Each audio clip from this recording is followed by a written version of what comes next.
जो बिल लेकर के आ रही है, भारतीय जनता पार्टी का इतिहास जिस तरह के फैसले लिए अगर हम देखें, उससे कहीं न कहीं जो परिणाम भारतीय जनता पार्टी चाहती थी वो नहीं आए।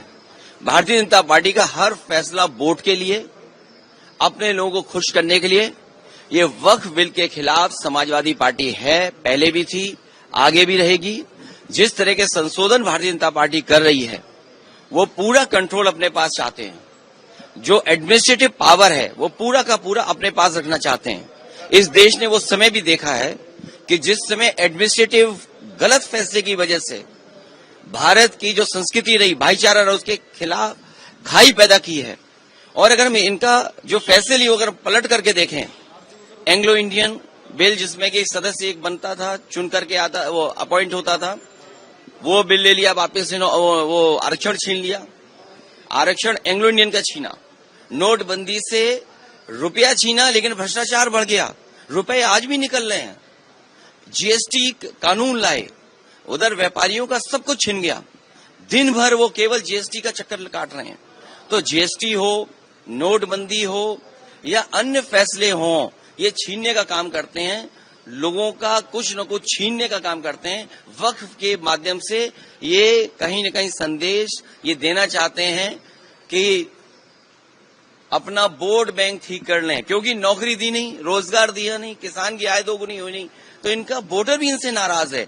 देखिए, जिस वोटर को ये तुष्टीकरण कहते थे, हम लोग तुष्टीकरण कर रहे हैं, क्या ये तुष्टीकरण नहीं दे रहे हैं, कर रहे हैं किट बांट करके। अभी ईद पर जो किट दी है, क्या ये तुष्टीकरण में नहीं आएगा? क्योंकि इनको पता है इनका वोट खिसक गया है। अभी तक तो ये हिंदू भाइयों को गुमराह करते थे, अब इनकी कोशिश है कि मुसलमान भाइयों को भी गुमराह कर दें। सर, वो कह रहे हैं वक्फ पे विपक्ष गुमराह कर रहा है। सर कह रहे हैं कि वक्फ पे आप एंग्लो इंडियन इन्होंने छीना, क्या विपक्ष ने गुमराह किया? आपने आरक्षण छीना, जो यहाँ पर लोकसभा में चुन करके आते थे, असेंबली में अपॉइंट होते थे, तो वो छीना आपने।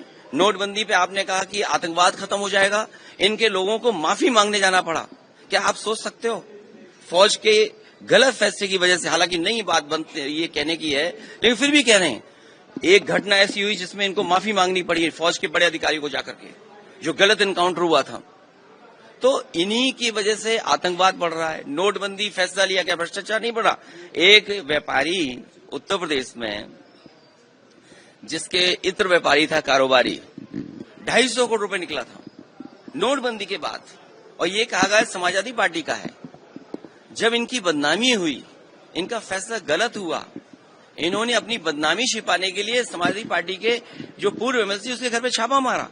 तो जीएसटी सरलीकरण कह रहे थे, इसी लोकसभा में आजादी की तरह जश्न मना था जीएसटी का। जीएसटी से क्या व्यापारी संतुष्ट है? जीएसटी से करप्शन बढ़ा, महंगाई बढ़ी, और व्यापारी के सामने संकट पैदा हो गया। हमारे जो मुख्यमंत्री जी हैं, उनकी गिनती की भाषा विधानसभा में उन्होंने कहा 46 में 56।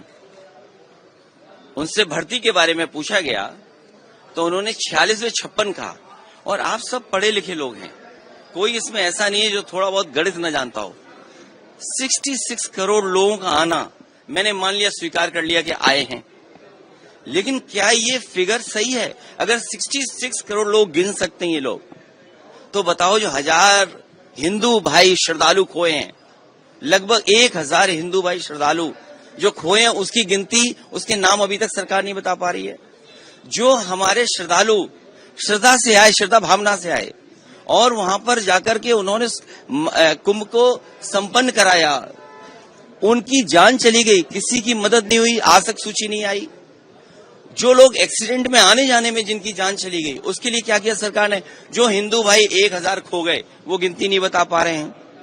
जो मर गए उनका नाम नहीं बता पा रहे हैं, और 66 करोड़ गिन ली। और तब जब इन्होंने कहा कि डिजिटल कुंभ है, ड्रोन कैमरे हैं, सीसीटीवी है, मैं तो दावा करता हूं, मैं कहता हूं आपसे भी, इसमें आप भी सहयोग और मदद करें कि जो सीसीटीवी पे आया होगा भगदड़, क्या सरकार ने जारी किया उसको? और फिर सरकार की जांच में कहा गया कि जो संगम नोज है, त्रिवेणी है, वहां पर घटना के समय पर कुछ हजार ही मोबाइल नेटवर्क में आए थे। अगर मैं उन्हीं का स्टेटमेंट कहना मान लूं तो 50,000 लोग, 1 लाख लोग। सोचिए, जो सरकार 100 करोड़ का इंतजाम कर रही थी, वो 1 लाख लोगों को सुविधा नहीं दे पाई, जिससे भगदड़ जान चली गई।